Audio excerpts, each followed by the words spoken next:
காவேரி விஜய் கூட அவங்க அன்ப பரிமாறிக்கிறாங்க. அப்ப திடீர்னு காவேரி எந்திரிச்சு நிக்கிறாங்க. விஜய் அண்ணாந்து பாக்குறாரு காவேரிய.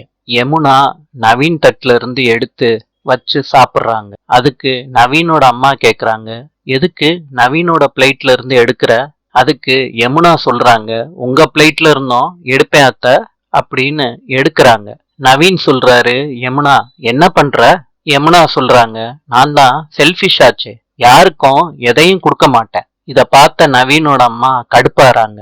நவீனும் கடுப்பாறாரு. யமுனா வேக வேகமா சாப்பிடுறாங்க. நவீன் எந்திரிக்கிறாரு. அதுக்கு நவீனோட அம்மா சொல்றாங்க, வேற இட்லி இருக்குடா, நான் எடுத்து வைக்கிறேன், கோவிச்சுக்கிறாத. அம்மா நான் வெளியே போய் சாப்பிட்டுக்கிறேம்மா. நவீன் நில்லுடா அப்படின்னு அவங்க அம்மா கூப்பிடுறாங்க. நவீன் வாட்டுக்கு வேகமா நடந்து போறாரு. யமுனா பசியோட நவீன் சாப்பிட உட்கார்ந்துருக்காரு. அவனை சாப்பிட விடாம பண்ணிட்டியே, நீ எல்லாம் நல்லா இருப்பியா யமுனா?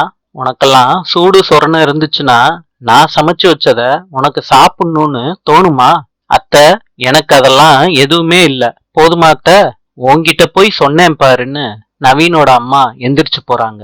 யமுனா வாட்டுக்கு சாப்பிடுறாங்க.